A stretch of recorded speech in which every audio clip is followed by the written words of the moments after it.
राजस्थान के कोटा को पूरे देश में कोचिंग सिटी के नाम से जाना जाता है। कोटा को इंजीनियरिंग और मेडिकल की तैयारी के लिए सबसे बड़ा हब माना गया है। देश के लगभग हर क्षेत्र से बच्चे यहाँ आते हैं डॉक्टर इंजीनियर बनने के सपने लेकर। सपनों के दबाव में कई बच्चे बिखर भी जाते हैं, कुछ बच्चे ड्रग्स की चपेट में आ जाते हैं। लेकिन सवाल यह है कि इन बच्चों तक इतनी खतरनाक चीज़ आसानी से पहुँच कैसे रही है। जानने के लिए देखिए हमारी ये खास रिपोर्ट।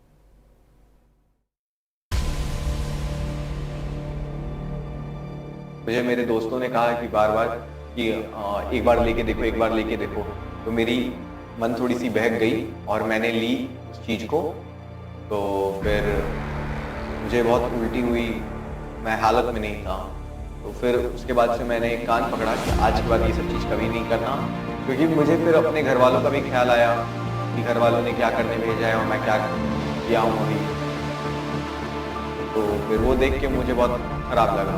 मैंने इंजेक्शन के फॉर्म में नहीं लिया था, मैंने स्मैक के फॉर्म में लिया। स्मैक में वो मुंह से खींचते हैं या नाक से खींचते हैं। नाक से खींचने को स्नॉटिंग कहते हैं। स्मैक मुंह से आप से फॉइल पेपर पे रख के जला रहे हो तो उसे स्मैक कहेंगे। और उसे डिस्टिल वाटर नींबू में मिला के गर्म करके इंजेक्शन में लोड करके आप डायरेक्ट ले रहे हो तो उसे इंजेक्शन के फॉर्म में लेना कहेंगे। 3 तरह से इसे ले सकते हैं जहाँ तक मुझे जानकारी है। सूरज जैसे कई विद्यार्थी कोटा आकर ड्रग्स की चपेट में आ जाते हैं। सपनों का शहर कोटा। देश के अलग अलग हिस्सों से बच्चे डॉक्टर और इंजीनियर बनने के सपने संजोए इस शहर में दाखिल होते हैं। बड़े बड़े होर्डिंग्स पर लगी बच्चों की तस्वीरें इन्हें अपनी ओर खींचती हैं, लेकिन इन होर्डिंग्स के पीछे का स्याह काला सच वो आसानी से नहीं देख पाते। छोटी उम्र में घर से इतनी दूर आने वाले बच्चे पढ़ाई के साथ साथ इतना दबाव नहीं झेल पाते। आपको बता दें कि सिर्फ फरवरी महीने में 11 से 21 तारीख के बीच 4 छात्र हॉस्टल से भाग गए थे। उनमें से 3 छात्रों को तो पुलिस ने सही सलामत ढूंढ लिया, लेकिन एक छात्र ने अपनी जान दे दी। कोटा में सिर्फ इस साल 5 बच्चों ने दबाव की वजह से अपनी जान दे दी है। इससे साफ जाहिर है कि ये बच्चे सपनों का दबाव नहीं झेल पाए। और सबसे बड़ी विडंबना तो ये है कि इनमें से कई बच्चे ड्रग्स रैकेट की चपेट में आ गए हैं। वो लोग पैसों के लिए कुछ भी करने को तैयार रहते थे, कोई छोटा से छोटा काम से लेके बड़ा से बड़ा क्राइम। वो लोग एक रैकेट बना के रखे थे और वो भी इस रैकेट में किसी न किसी के द्वारा लाए गए थे। उन्हें भी किसी ने पहला बार इंजेक्शन दिया, फिर उनका यूज किया गया पैसों के लिए। उन्हें बोला गया कि इंजेक्शन लेके आओ, तो वैसे ही वो भी नए नए लड़कों को ढूंढते थे जिसे वो जबरदस्ती इंजेक्शन दें। फिर इंजेक्शन देने के बाद 2-3 बार इंजेक्शन देते थे, जब उसको आदत लग जाए फिर उससे पैसा मंगवाना। ये सब मैं भगवान की कृपा से कभी इन सब चीज़ों में पढ़ा नहीं, निकल गया इन सब चीज़ों से। लेकिन मैंने सब कुछ बहुत अच्छे से देखा अपने आंखों से। हमारी टीम ने बड़ी ही गंभीरता के साथ इस पूरे मामले की पड़ताल की और पड़ताल में जो चीजें निकलकर सामने आई वो वाकई हैरान कर देने वाली थी। अच्छा, तो थोड़ा ज्यादा में चाहिए भैया। 20 दे दो। हाँ। ये लोग ड्रग्स को किस तरीके से तैयार करते हैं ये जानकर कोई भी चौंक सकता है, कोई भी परेशान हो सकता है। मुझे पता चला कि वो लोग सिगरेट और गांजा के अलावा कुछ और भी नशे करते हैं। फिर जब मैं इसे और जानना चाहा तो फिर मुझे पता चला कि वो लोग जो नशा करते हैं उसका नाम है BS, जिसे हीरोइन भी कहते हैं। BS यानी कि ब्राउन शुगर। वो लोग इसे इंजेक्शन के फॉर्म में लेते थे और जब मैंने इसे बनाने की प्रोसेस पूछी और 5-6 बार उन्हें ये सब बनाते हुए देखा तो फिर मैंने ये देखा कि वो BS की पुड़िया लाते थे कहीं से, फिर एक छोटे से कटोरी में BS की पुड़िया को डालते थे, फिर डिस्टिल वाटर 2 रुपए वाली छोटे वाली लाते थे मेडिकल शॉप से, फिर उसे डालते थे, फिर हल्का सा नींबू डाल के उसे हीट अप करके मिलाते थे, फिर उसे इंजेक्शन में लोड करते थे और ले लेते थे।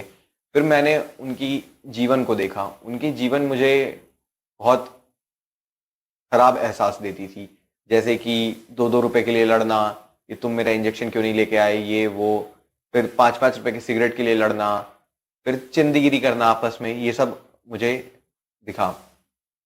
इन सब के बीच सबसे बड़ा सवाल ये है कि बच्चे आखिर ड्रग्स खरीदने के लिए पैसे कहां से लाते हैं? ड्रग्स खरीदने के लिए इन्हें पैसे देता कौन है? और आखिर कैसे इन्हें लग जाती है इस जहर की आदत? ये तमाम सवाल जब हमने सूरज से पूछे तो उन्होंने जो जवाब दिया वो वाकई चौंकाने वाला था। जो इस नशे में पड़ जाता है उसे जीवन से कोई स्वार्थ रहता नहीं है, उसे बस नशा करना है। ये चीज़ उसे सुबह उठते ही कैसे भी चाहिए, फिर दोपहर में चाहिए, शाम में चाहिए, फिर रात में चाहिए। मिनिमम ये लोग 5 से 6 बार लेते हैं 24 घंटे के अंतराल में। तो फिर वो ये लोग उतने होश में रहते नहीं हैं। तो कैसे रह रहे हैं, कहाँ रह रहे हैं, इन सब से उन लोग को कोई मतलब होता नहीं है। तो कोई एक लड़का मान लीजिए रूम लिया, उसी के फ्लैट पे 5 लोग पड़े रहेंगे, सबके घर से आने वाली रेंट बची, उस रेंट के पैसे से फिर धोखाधड़ी करते हैं। किसी मेस में गए, खा लिए 1 महीने, 4000 हुआ, नहीं दिए, इधर उधर हो गए, दे देंगे। दूसरों के साथ फ्रॉडबाजी, धोखाधड़ी करके एक आदमी के फ्लैट पे 5-6 लोग रह के, एक 1 BHK का फ्लैट है, वह 1 रूम का, उसमें 5-6 लोग रह रहे हैं। ऐसे करके ये लोग अलग अलग तरीकों से धोखाधड़ी करते हैं। आपको बता दें कि कोटा में चलने वाला ये रैकेट सिर्फ धोखाधड़ी तक ही सीमित नहीं है। ये लोग नए बच्चों को अपने जाल में फंसाते हैं और उन्हें ड्रग्स का आदी बना देते हैं। नए बच्चों को लाना, इस रैकेट में जाल में फंसाना, फिर उन्हें टॉर्चर करना कि तुम लेके आओ।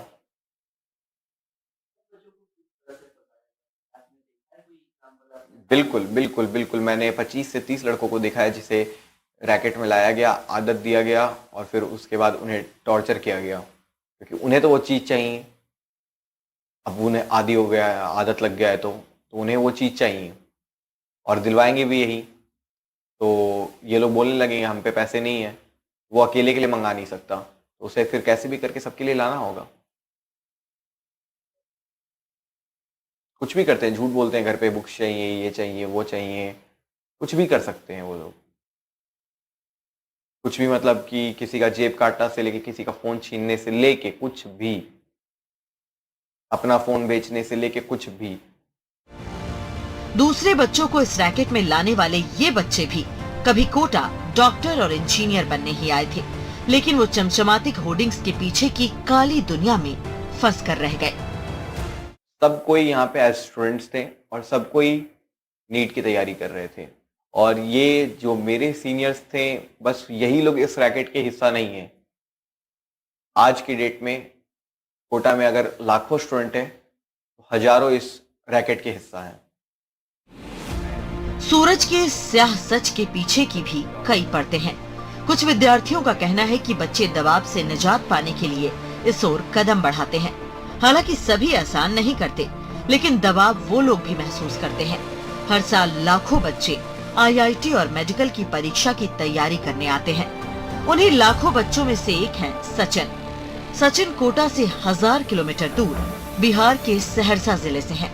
मेडिकल की तैयारी करने यहाँ आए हैं। सचिन पहली बार अपने शहर से बाहर निकले तो कोटा पढ़ने आए। नई जगह का दबाव उन्होंने काफी महसूस किया, साथ साथ पढ़ाई के दबाव ने भी उन्हें काफी तनाव में रखा। पहला जो सबसे बड़ा कारण है आजकल हर एक स्टूडेंट के, वो तो एक बैकलॉग हो गया, और कुछ ऐसे कारण हो जाते हैं जैसे कि कुछ से रिलेटेड, जैसे मेरा उस स्टार्टिंग में आया था, जब स्टार्टिंग में आया था तो वो तो ऐसे भी क्या बोलते हैं अननोन था, इस सिटी से उतना कुछ पता नहीं था, ना किसी को जानता था। तो वो एक फिर वो रूम ऑनर जो था वहाँ का रेसिडेंसी का, वो थोड़ा बहुत प्रॉब्लम किया था, और उस समय एक चाइल्डनेस था, 10th पास करके आया था, चाइल्डनेस था ऊपर से, और रोना धोना बहुत कुछ का स्ट्रेस।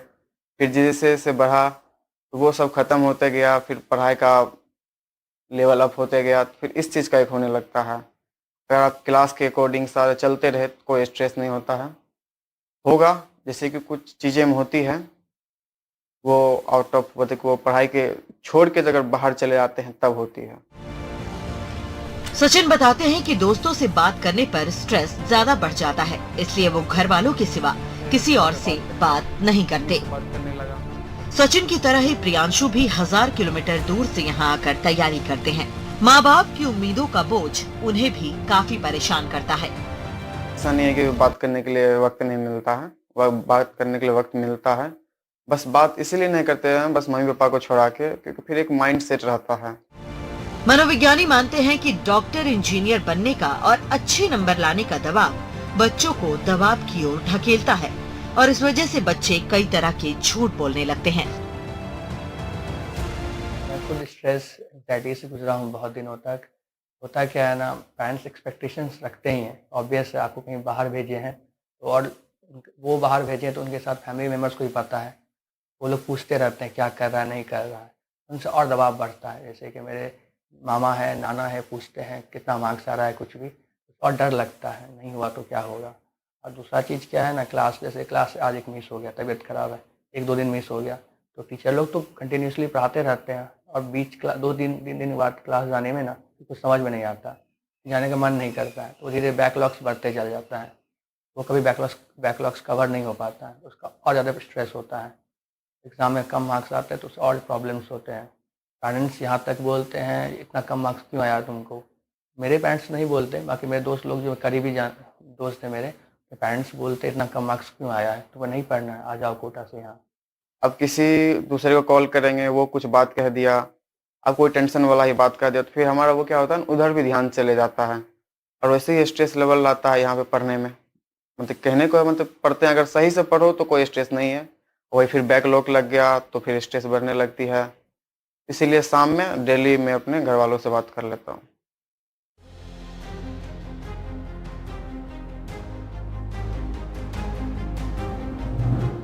इस दबाव से बाहर निकलने के लिए बच्चे तरह तरह की कोशिश करते हैं, भगवान के दर पर अर्जी भी लगाते हैं, घर वालों से बात करते हैं और कुछ सिगरेट के साथ साथ दूसरे नशे को दबाव से निकलने का हथियार बनाते हैं। मुझे स्ट्रेस होता है तो मैं एक बार कोशिश किया था स्मोकिंग के लिए, और मेरे जो दोस्त हैं वो जो स्मोकिंग करते हैं उन्होंने मना किया मत करना ये चीज़, इससे तुम्हें प्रॉब्लम होगी। उन्होंने मुझे चॉकलेट्स, डार्क चॉकलेट्स रिकमेंड की, तो मैं वही यूज़ करता हूँ रात को जब भी मुझे स्ट्रेस होता है तो। और वो लोग स्मोकिंग करने लगते हैं। मेरे 1-2 दोस्त हैं, नाम नहीं लेना चाहता हूँ, वो लोग फ्रिक्वेंटली स्मोकिंग करते हैं। उनको स्ट्रेस होता है, कुछ भी होता है तो वो सीधा बोलते हैं सुट्टा लाओ, सुट्टा का दिखता है उनको, वो चाहिए, मतलब चाहिए। कुछ बच्चे हैं जो स्मोकिंग करने लगते हैं, उसके वजह से उसको आदत लग जाती है स्मोकिंग की, तो एक तलब बढ़ जाती है। बहुतों को ऐसी प्रॉब्लम होने लगती है, बिना स्मोकिंग के वो टॉयलेट मतलब वॉशरूम तक नहीं जा, सुबह जा सकते हैं। वो क्या करते हैं, जैसे स्ट्रेस हुआ, पढ़ाई वढ़ाई नहीं हो रहा है, तो अब क्या करे, वो टेंशन रिलीज करने के लिए, स्ट्रेस कम करने के लिए ना, वो जो उसका टेंशन होता है माइंड पे चढ़ा हुआ, उसके लिए वो स्मोकिंग स्टार्ट कर देता है। जब स्मोकिंग से एक वो भी एक क्या होता है ना, फिर माइंड एक समय के बाद वो स्मोकिंग को नॉर्मल लेने लगता है, क्योंकि आप रेगुलर कीजिएगा फिर वो एक हैबिट बन जाता है। हालांकि तंबाकू नियंत्रण कानून के मुताबिक शिक्षण संस्थान के 100 मीटर के दायरे में तंबाकू उत्पाद की बिक्री पर रोक है, लेकिन कोटा में इन नियमों की धज्जियां उड़ाई जाती हैं। संस्थाओं में 100 मीटर के दायरे में कई दुकानों पर सिगरेट और तंबाकू उत्पाद बिक रहे हैं।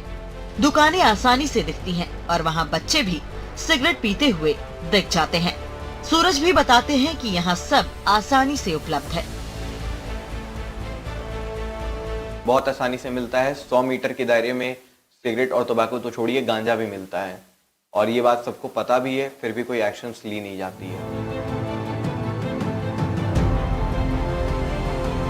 कोटा में गांजा ही नहीं बल्कि चरस और स्मैक भी इतनी आसानी से कैसे मिलता है, ये जानने के लिए हमने वहाँ बच्चों को ड्रग्स पहुँचाने वाले तस्कर से बात की। देख लो 5 बजे का ऊपर दे रहा हूँ। हेलो खन्ना भैया, हाँ कौन पुड़िया मिल जाएगी क्या?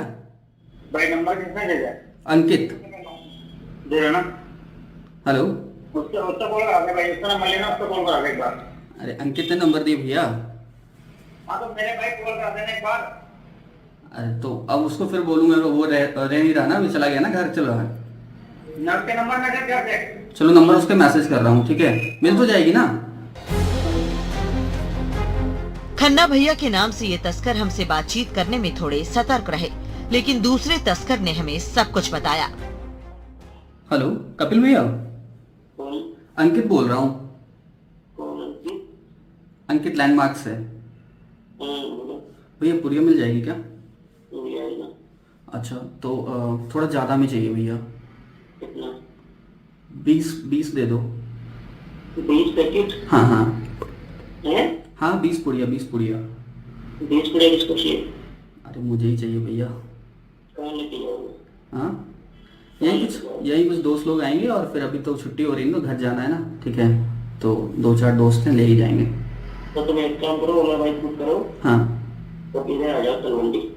ओला बाइक तो कुछ कम हो जाएगा ना भैया, क्योंकि अब तो जान ही रहे हो आप, महीना भी खत्म हो गया है, पैसे भी खत्म हो गए हैं थोड़ा। मेरी बात सुनो, जी। 30 कितने हो गए?